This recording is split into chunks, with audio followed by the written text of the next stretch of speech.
Il y a la question de la voirie, une voirie qui est organisée essentiellement autour du transit motorisé et donc dans laquelle les piétons se retrouvent marginalisés, se retrouvent à devoir avoir des problèmes de traversée, des problèmes de détour, etc. Des distances qui sont démultipliées dans l'agglomération par le fait qu'il peut y avoir des très grandes infrastructures, des très grands îlots qui vont constituer des véritables coupures. Et puis bien sûr, il y a la question du manque de services ou de ressources accessibles à pied dans des espaces monofonctionnels où on va avoir de très grandes étendues résidentielles par exemple, et puis pas de commerce de proximité, donc où il va falloir prendre des transports motorisés pour pouvoir se rendre dans les commerces ou pour aller faire des démarches administratives ou pour aller à l'école, etc.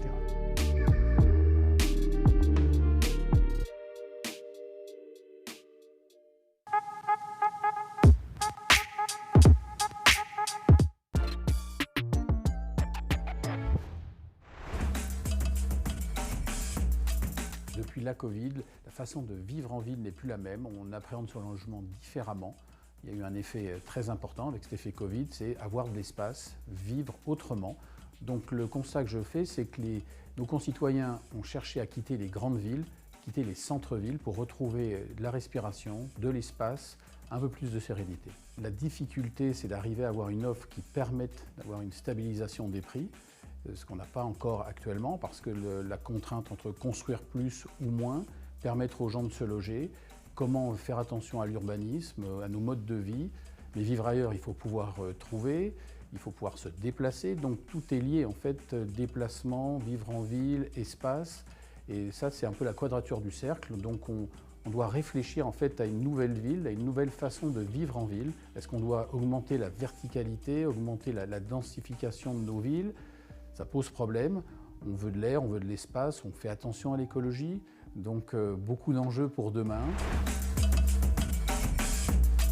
Pour la maîtriser, il faut effectivement revoir notre politique de l'offre sur le logement, arriver à permettre à des gens de vivre et de pouvoir se loger sans que tout le salaire y passe. Si je compare avec nos voisins allemands où l'immobilier ne prend pas tout le budget, il faut arriver à trouver cette solution. Maintenant, on ne peut pas contraindre, on a une économie libérale, on ne peut pas bloquer les prix. On a vu qu'en bloquant les prix ou les loyers, ça ne fonctionne pas. Il faut permettre aux gens de pouvoir se déplacer, travailler. On nous parle beaucoup de télétravail depuis la Covid, mais tout le monde ne peut pas télétravailler. Vous avez des gens qui ont besoin d'être proches ou de venir physiquement dans leur bureau. Vous avez aussi des professions actuellement qui ne peuvent plus travailler parce que les coûts de déplacement et ce qui se passe avec l'essence, qui n'est plus ni moins à parler avec ce qui se passait déjà en 2007. Si on reprend les éléments, en 2007, on avait déjà une augmentation des coûts de l'essence qui avait bloqué le marché immobilier.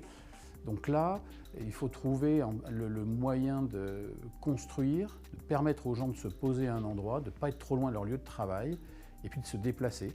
Comment les villes vont permettre l'accessibilité à votre lieu de travail, c'est tout un enjeu pour demain. Et où qu'on soit en France, alors là nous sommes à Nice, ou nous serons à Nice, donc effectivement on a une vision d'une grosse ville, mais pas très loin de Nice. Où est la limite de la ville? À quel endroit s'arrête la ville et jusqu'où on peut habiter par rapport à un centre-ville? Eh bien, c'est tout l'enjeu de demain et de la façon de travailler. C'est une chance de pouvoir être présent à la ville Nouveaux Horizons parce que Orpi est un acteur régional, un acteur qui intervient dans le logement, dans la vie des Français depuis plus de 55 ans.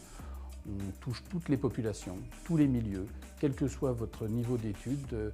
Vous devez vous loger, habiter, dormir quelque part ce soir. Donc pour Orpi, c'est très important de pouvoir rencontrer, s'enrichir, découvrir de nouveaux acteurs, réfléchir ensemble, donner notre vision d'acteurs de terrain, parce qu'à agent immobilier, eh bien, on met en rapport des gens qui veulent habiter, quitter, déménager, c'est notre quotidien. Donc c'était important pour nous d'être présents et de s'enrichir à vos côtés.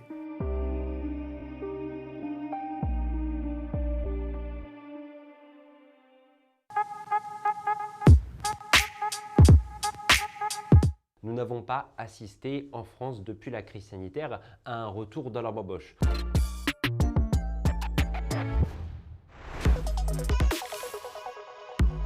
Vous vous souvenez sans doute de cette phrase restée célèbre durant le confinement, la bamboche, c'est terminé. C'était une phrase prononcée par le préfet du centre de Val-de-Loire au moment, vous savez, de la période des couvre-feux. Et si vous avez le sentiment de ne pas avoir assisté à des lendemains qui chantent, à une grande fête généralisée qu'on nous promettait pourtant durant le confinement, quand on pensait au monde d'après, au monde d'après-confinement, je pense que vous avez raison. Alors pourquoi? Dans une époque très individualiste, dans une époque où on a perdu un peu le goût des autres, il y a un élément effectivement qui s'est beaucoup développé, c'est la préférence pour la fête à la maison, la préférence pour la fête que l'on contrôle. On contrôle les gens qui viennent assister à la fête, on contrôle la musique, on contrôle le bon déroulé de la fête et donc on casse ce qui est pourtant un ressort très important de la fête, à savoir l'aléatoire et le caractère aléatoire du déroulé d'une fête.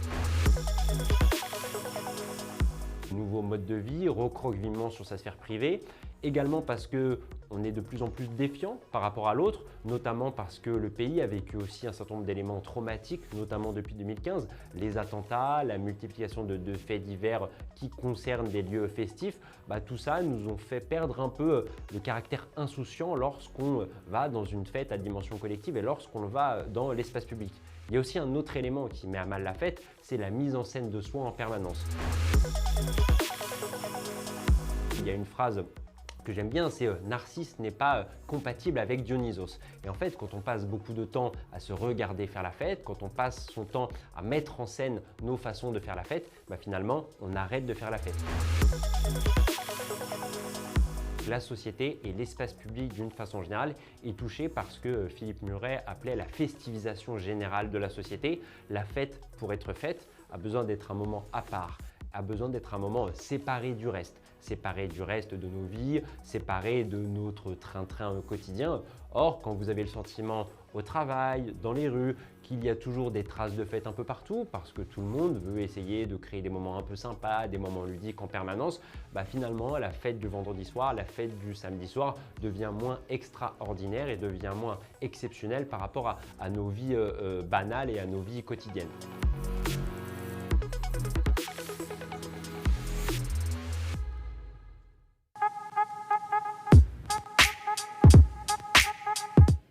Avec le vieillissement de la population, de plus en plus de personnes âgées vivent en ville.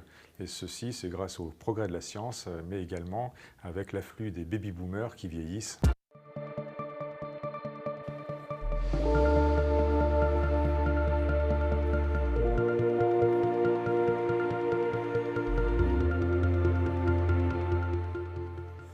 C'est la suite du forum Nouveaux Horizons ici à Nice. Les enfants nous ont rejoints dans cette magnifique salle du centre universitaire méditerranéen. Pourquoi les enfants ont disparu des grandes villes? On va parler de vous, les enfants, dans un instant. Béatrice Parino, vous êtes en compagnie d'Alicia Lugan. Tout à fait, merci. Merci à tous d'être présents. Peut-être avant de démarrer la discussion, regardons une petite vidéo qui a été préparée justement pour introduire et lancer le débat. Les petits reporters de Ronchèze vous proposent un reportage que nous avons réalisé sur la place des Jeux dans la rue. Quand elle était petite, maman jouait dans la rue, dans son village au Paraguay. Elle jouait au ballon, aux billes, à trappe-trappe. Les rues n'étaient pas plus propres qu'aujourd'hui, mais elles étaient sans danger. Mes parents ne jouaient pas dans la rue, mais dans la cour de leur immeuble. À leur époque, on jouait à l'élastique, aux billes, au chat perché, aux osselets. La cour était propre. Papa jouait dans sa rue, mais il n'avait pas le droit de dépasser 3 maisons autour de la sienne. Maman jouait à la corde à sauter dans la rue. Il y avait plus d'enfants qui jouaient dehors. Papa jouait au loup, au dauphin et à 1, 2, 3 soleil. Maman aimait beaucoup dessiner avec des craies par terre. Il faudrait des surveillants et des animateurs, des policiers et des agents municipaux. Moi, je ne joue pas dans la rue. Il y a des bagarres et il peut y avoir des accidents. Il faudrait un adulte référent pour surveiller. Mes parents ne m'autorisent pas à jouer dehors parce qu'il y a de la circulation, il y a des vélos, des trottinettes électriques. Papa pense qu'il faudrait faire des formations à la prudence et la responsabilité. Si je pouvais jouer dans la rue, j'aimerais jouer à touche-touche, au football, au basket. Je lirais des livres. des BD, des mangas, tout ce qui est comme ça. Jouer à la trottinette. Jouer à la corde à sauter. Jouer à saut-bouton. Jouer au foot. Au basket. À l'escalade. Au foot. Au tennis.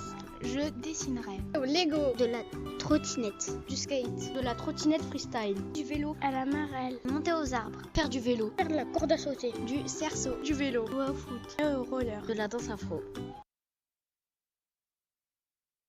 Bonjour, comme vous le savez, on travaille sur le projet La Ville, Nouveaux Horizons, où on va aider les enfants à retrouver leur place dans la rue parce qu'ils en ont plus assez.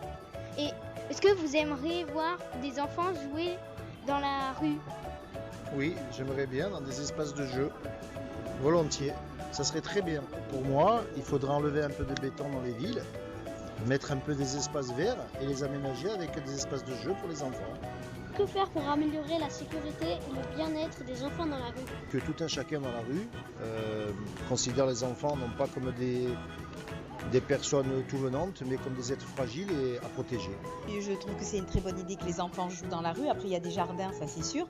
Il faut qu'ils jouent dans la rue à condition qu'ils soient en sécurité.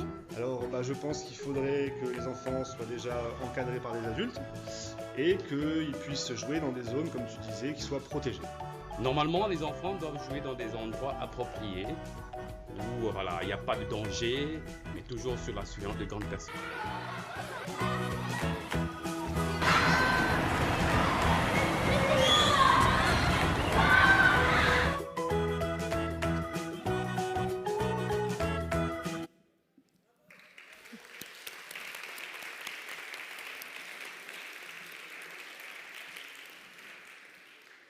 Merci, donc bravo aux petits reporters dont l'école se trouve, si j'ai bien compris, au centre de Nice, pas très loin de Nice Étoile, pour qu'on se repère, pas pour faire de la publicité pour du shopping. Je m'adresse aux enfants une petite question, parce qu'on vous a entendu nous raconter ce que faisaient vos parents, ou du moins ce qu'ils vous ont dit. Vous êtes allé interroger des adultes et leur demander si ça leur plairait bien de vous revoir. Ils ont avancé des solutions. Ils ont dit oui, ça serait bien, mais il faudrait que ça soit comme ça, comme ça, comme ça. Vous, qu'est-ce que vous pensez des réponses qu'ils vous ont données? Est-ce que vous êtes d'accord avec eux? Est-ce que ces solutions, elles tiennent la route, selon vous?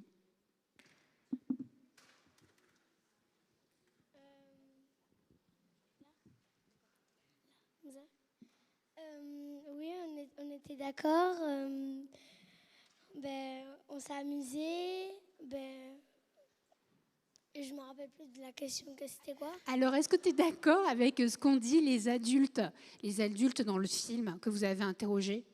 Oui, on les a interrogés, ils nous ont dit oui. Et voilà. Est-ce que...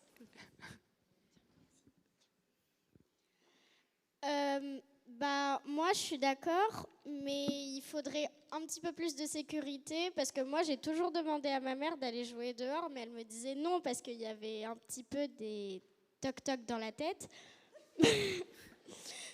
Mais moi, j'aimerais bien, par exemple, je lui ai dit, moi, un jour, j'ai dit à ma mère, moi, j'aimerais bien prendre le tram avec Juju et partir loin. Mais en fait, c'est pas possible parce qu'on sera jamais en sécurité dans la ville. Voilà. Qui veut dire autre chose? Sur la ville.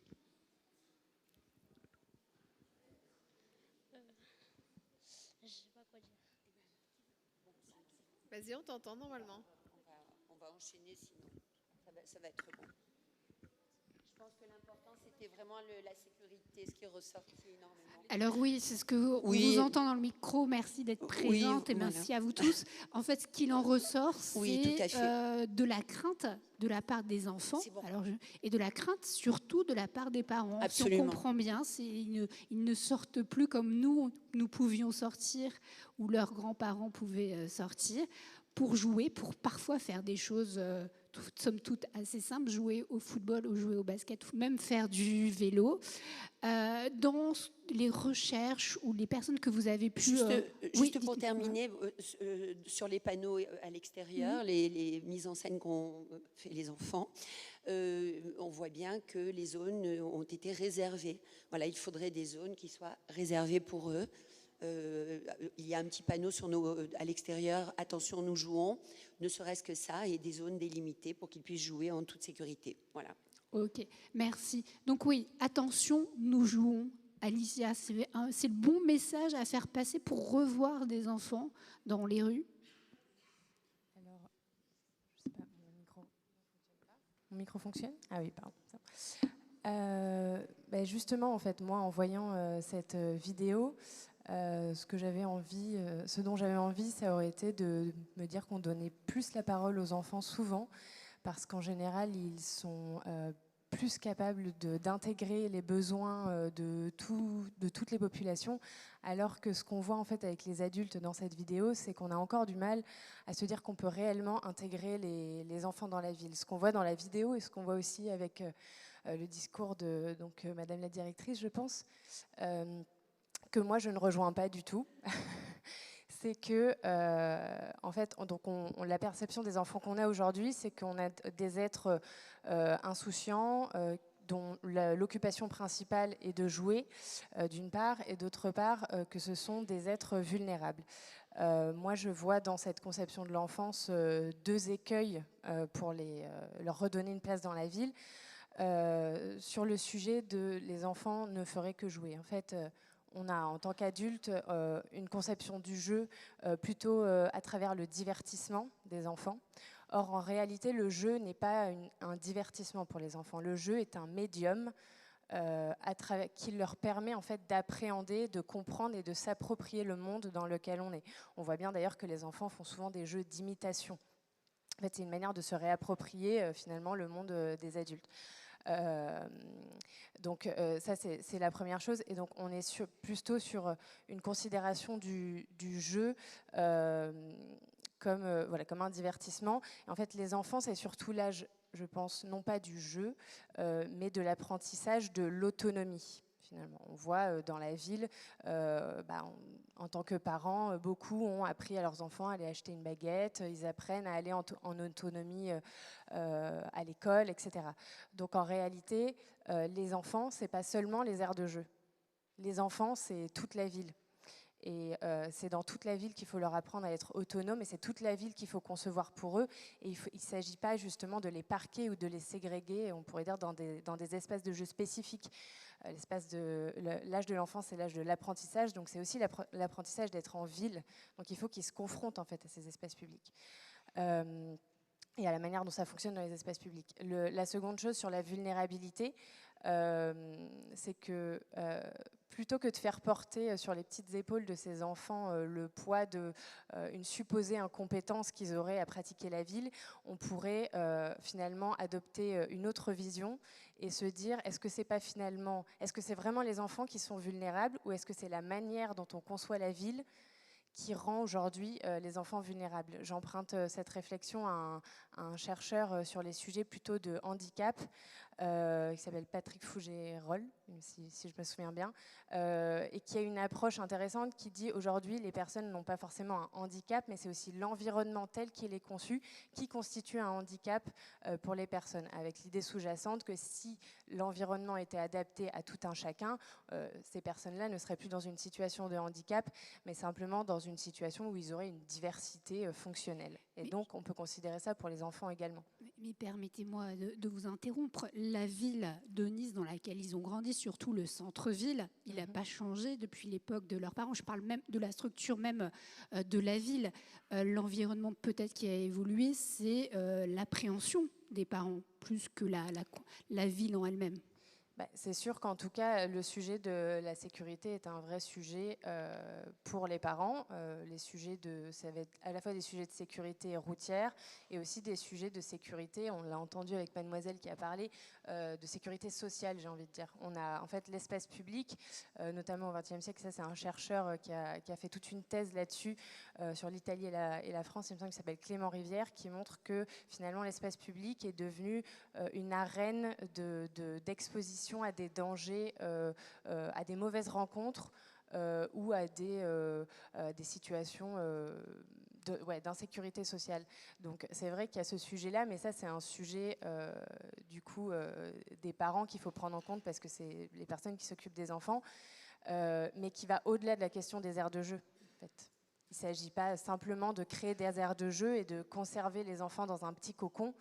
Si on a envie de créer vraiment la ville pour les enfants, et en fait c'est la ville aussi pour les familles plus généralement, mais parce que c'est aussi pour ceux qui s'en occupent, c'est travailler justement, c'est se décentrer de ces espaces spécifiques qu'on imagine pour les enfants. On voit aujourd'hui prendre en compte les enfants dans la ville, c'est réaménager les cours d'école ou les prendre en compte dans l'aménagement des aires de jeu. Mais en fait, ça va au-delà. C'est aussi les questionner sur la rue, etc. Est-ce que vous avez des exemples concrets de villes qui ont commencé un petit peu à évoluer et tenir compte de cette problématique-là et de ces aussi préoccupations?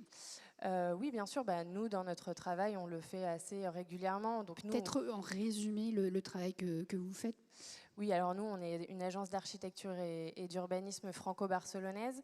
Et donc, on est spécialisé sur les sujets de prise en compte du genre dans l'aménagement, mais plus généralement les sujets de l'inclusion. On travaille aussi beaucoup en participation. Et on travaille sur les espaces publics, mais aussi sur des études urbaines. Enfin, on va de l'étude urbaine jusqu'à ce qu'on appelle dans notre jargon la maîtrise d'œuvre, donc d'espaces publics, mais ça pourrait être également d'espaces résidentiels, etc. Et donc nous, dans notre pratique, il y a 2 cas de figure en fait. Le premier cas de figure, c'est celui où on est contacté justement pour travailler sur les espaces des enfants, parce qu'évidemment c'est quand même un axe pour améliorer l'expérience urbaine des enfants. Travailler sur les cours d'école, travailler sur les aires de jeu, c'est un vrai axe et c'est important.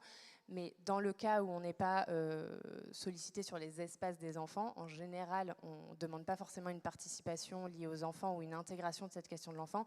Et nous, on essaye de le ramener. Donc, typiquement, pour vous prendre un exemple, aujourd'hui, on travaille sur la ville de Noisy-le-Sec, qui est en Île-de-France, qui est une ville qui nous a demandé de travailler sur sa stratégie de développement urbain, avec une part très importante de la participation auprès de la population. Et nous, on a intégré spécifiquement, c'était pas lié à la commande à l'origine, enfin, c'était pas dans la commande à l'origine, mais on l'a intégré, d'avoir une participation spécifique auprès des enfants. Et donc là, on a lancé assez récemment, en fait, on fonctionne avec des kits de participation autogérés, où on a remis dans les écoles, aux écoles, tout un kit avec un manuel, le matériel, etc., pour qu'ils puissent participer. Et donc, on les interroge sur les questions de l'habitat, sur les questions de ce que nous, on appelle le réseau de la vie quotidienne, donc c'est tout ce qui est les équipements, les commerces, les services, sur les sujets d'autonomie citoyenne, enfin de déplacement, et enfin sur les sujets d'identité, de paysage et patrimoine. Et donc on essaye d'aller justement au-delà, et dans cette étude, ce qui nous intéresse, c'est vraiment la question, notamment d'interroger les enfants sur la question de l'habitat, parce qu'on a beaucoup, donc les enfants, on les a beaucoup confinés finalement. Il y a des chercheurs qui parlent d'un confinement des enfants dans les espaces du logement, en fait, les espaces privés, voire dans leur chambre. On parle aussi de culture de la chambre pour les enfants, dans les écoles et dans les aires de jeu. Et finalement, pour le moment, on leur demande beaucoup leur avis sur les écoles et les aires de jeu, qui sont vraiment des espaces identifiés enfants. Mais aujourd'hui, on ne leur demande pas trop leur avis sur l'habitat, par exemple. Donc nous, dans cette étude-là, ce qui nous intéresse, c'est vraiment d'avoir des retours sur leur habitat privé, enfin le logement, et puis plus généralement sur la ville. Mais dans d'autres exemples, à Barcelone, mes collègues ont travaillé sur des rues, une rue structurante de Barcelone qui s'appelle la Via Laietana, où elles ont vraiment travaillé avec des publics d'enfants sur le réaménagement de cet espace-là. Dans les activités qui ont été présentées en fait ou rêvées par les enfants, on se rend compte que c'est des activités finalement, même si elles sont sportives, elles sont statiques dans une certaine manière, puisqu'il suffirait d'avoir une petite superficie, un petit terrain de jeu pour les faire. Personne ne nous a dit qu'il aimerait aller à pied seul à l'école. Je ne sais pas d'ailleurs s'il y a beaucoup d'enfants aujourd'hui qui vont à l'école tout seuls ou si c'est leurs parents. Je ne veux pas trop m'avancer, mais il me semble qu'à leur âge, la génération d'avant, nous allions à l'école à pied tout seul en ville. Je précise que moi aussi, j'ai grandi à Nice, donc j'allais à pied à l'école à leur âge. Ça, comment, parce que dans les projets que vous développez, comment justement aussi refaire circuler les enfants, pas juste les voir et se dire tiens, c'est sympa, ils sont là, ils sont dans leur coin, mais les faire participer à la ville. J'aurais envie de dire déjà, c'est faire la ville marchable en fait, de manière très simple. Aujourd'hui, on est dans un paradigme où dans les espaces publics, ce qui domine encore, c'est la voiture. bien, les enfants ne prennent pas tout seuls la voiture, ça paraît évident, mais tous les publics en fait qui sont souvent oubliés dans la production de la ville sont aussi les publics qui marchent le plus. En fait, la marche est la cellule souche finalement des déplacements ou des déplacements. Et donc, je dirais qu'une première action pour redonner de la place aux enfants dans l'espace public, c'est travailler la question de la marche. Et peut-être que vous en parlerez davantage cet après-midi avec Jérôme Monet aussi. Mais je pense que c'est la première action à faire, de renverser finalement la perception de l'espace public comme un espace circulé notamment par les voitures, et ensuite les piétons ont la place qu'on leur laisse, pour d'abord donner de la place aux piétons, et donc à tous ces publics que sont les enfants, mais que sont aussi les personnes en situation de handicap, les personnes seniors, les femmes qui marchent beaucoup. Voilà. C'est un des premiers axes qu'on peut faire. Ensuite, ça peut être aussi travailler en fait avec les enfants. Sur tous ces publics-là, nous, on travaille avec 3 grands axes de réflexion. L'idée, c'est d'abord de permettre la participation à la vie de la cité. Donc ça se fait à travers des processus de participation. Et ensuite, on travaille sur comment être autonome en ville. Donc ça peut être sur les sujets notamment d'accessibilité, de sécurité. Et enfin, c'est comment prendre du plaisir à pratiquer la ville.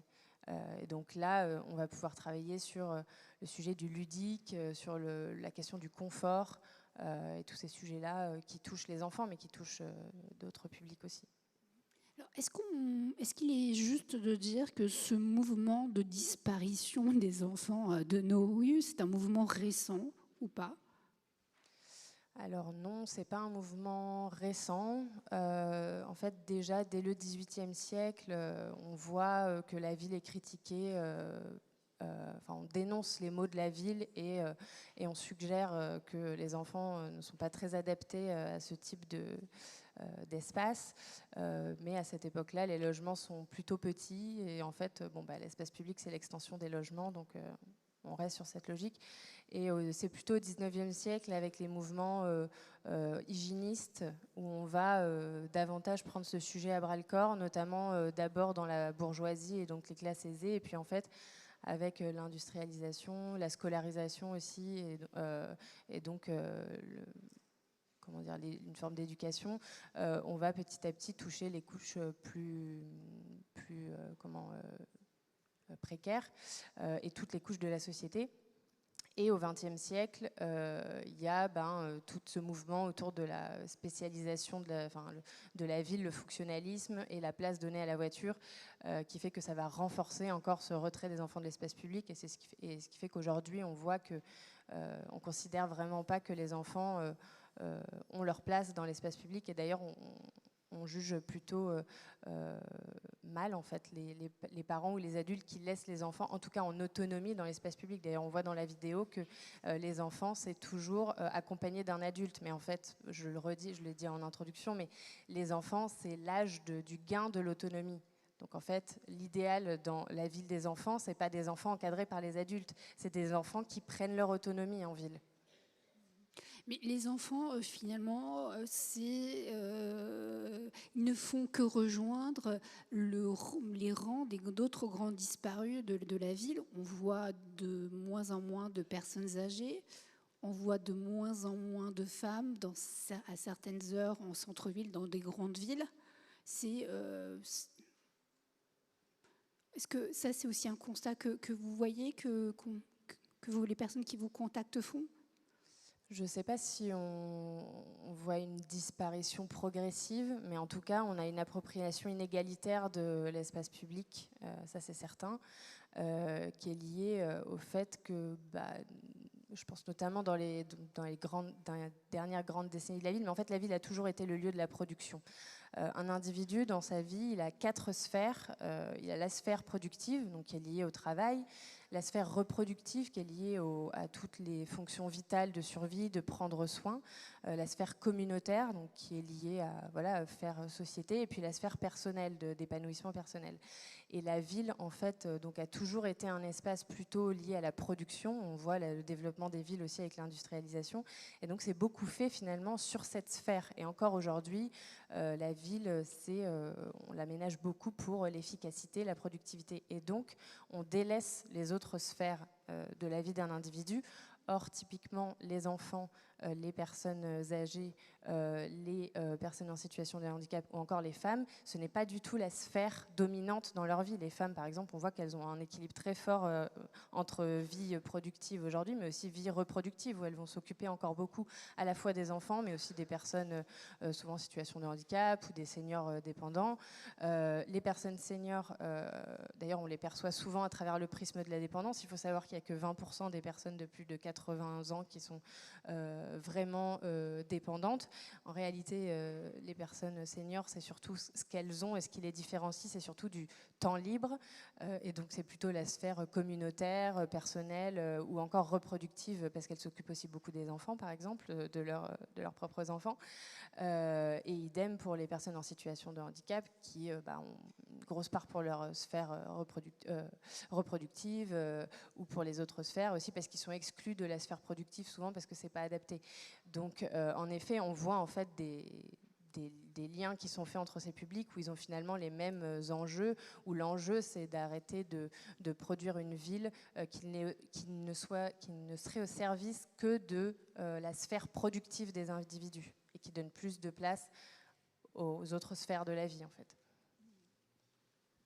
Et un des éléments qui est avancé, je pense connaître déjà la réponse à ma question, mais je vous la pose quand même dans les arguments avancés par les enfants pour qui leur permettraient peut-être d'obtenir un feu vert de leurs parents, c'est d'avoir en fait un encadrement d'adultes, d'avoir des adultes qui surveillent. Je crois qu'il y a même quelqu'un qui a parlé de policiers municipaux. Est-ce que c'est pas en vérité une des solutions les plus simples à mettre en œuvre plutôt que de chambouler nos villes?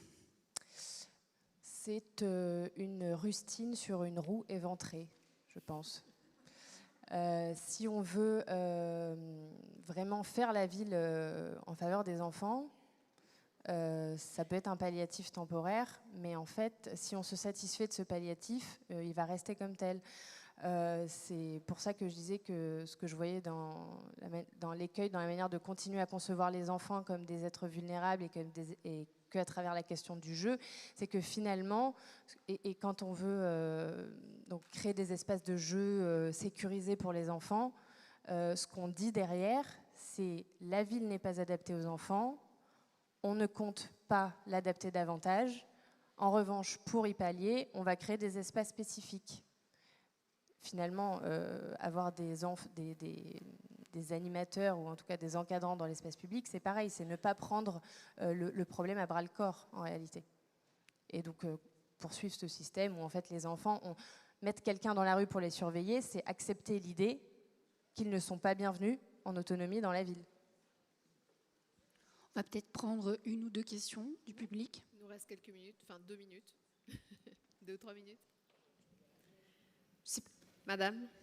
Personne n'a prononcé, mais c'est la tolérance ou l'intolérance de différentes générations, et puisqu'on essaye de faire du transgénérationnel, mais c'est quand même de voir simplement, vous voyez dans un immeuble, si un gamin s'exprime simplement dans le couloir, il y a 3-4 personnes qui le regardent de travers, si vous voulez.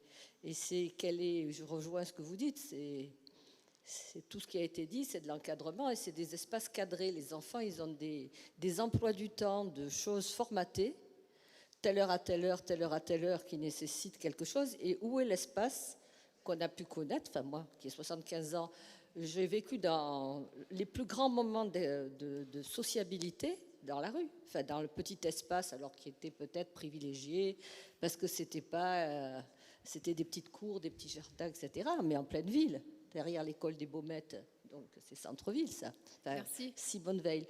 Mais c'est travailler aussi qu'on puisse penser que des enfants ont la possibilité de s'exprimer autrement que dans les cases et les choses qui ont été prévues pour eux. Alors tant qu'on ne travaille pas cette possibilité, je peux dire que sinon, effectivement, on reporte le problème, puisqu'on le met dans un jardin ou dans la rue.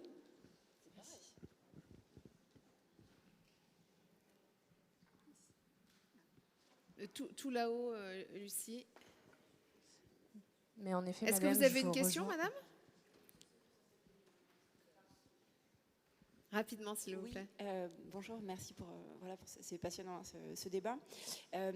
Juste par rapport on parle beaucoup de sécurité. Bon, moi, je vais peut-être aborder une chose qui paraît s'éloigner, mais qui en réalité est très proche. On parle beaucoup de sécurité pour les enfants, mais il y a un lieu dans la ville où on aide les enfants à vivre en société, à se sociabiliser, à apprendre, à savoir réagir à des situations plus ou moins difficiles, c'est l'école. Et donc, effectivement, il y a un grand débat aujourd'hui, bon là c'est un débat politique, quels sont les moyens qu'on donne à l'école. On a des lieux qui sont les écoles, qui sont des lieux fantastiques pour aider les enfants à apprendre à vivre dans ces environnements qui sont les nôtres aujourd'hui. Et peut-être qu'une solution pour aider à vivre en ville, ça serait de donner plus de moyens aux écoles, pourquoi pas. En tout cas, travailler en interaction entre les directions pour les écoles et puis voilà. Merci Madame. Est-ce que vous avez une conclusion peut-être, Alicia Lugan, à cette table ronde? Une conclusion, je ne sais pas, mais peut-être pour réagir à ce que disait Madame, c'est sûr que les écoles, c'est un axe de travail, mais je pense qu'on dévalorise trop le temps libre des enfants sur lesquels ils apprennent aussi. L'école, c'est un temps très cadré où on leur apprend ce que nous, on a envie de leur apprendre, mais ils apprennent aussi tout seuls, et c'est notamment ce qui est intéressant dans tout le mouvement autour des cours buissonnières, c'est qu'en fait on accompagne un changement de paradigme où le temps libre des enfants est revalorisé. On voit dans les écoles qu'en fait les seuls endroits où on a mis des moyens, c'est dans les bâtiments, et les cours d'école, on a fait une grande plaque de bitume parce que finalement le temps de la récréation n'est pas valorisé, alors que finalement c'est un vrai temps d'apprentissage aussi pour les enfants. Je pense que c'est important de voir ça aussi dans la ville, où ils apprennent pas que avec nous les adultes, ils apprennent, avec des adultes encadrants qui sont identifiés, ils apprennent aussi au contact de la société, entre eux, de leurs copains. Donc je pense que c'est important de leur redonner une vraie place dans la ville en fait, et pas juste dans les espaces institutionnalisés qu'on a créés pour eux. Merci Alicia Lugan, géographe urbaniste, et merci Béatrice Parino, journaliste, rédactrice en chef au Point. Merci à tous et toutes. Je crois qu'on va faire une petite photo avec les enfants. Et on sera de retour dans quelques minutes avec Marilyn Le Chevalier, présidente de l'Ordre des architectes PACA, et Antoine Picon, directeur de recherche à l'École des Ponts Paris Tech. Rendez-vous dans quelques minutes.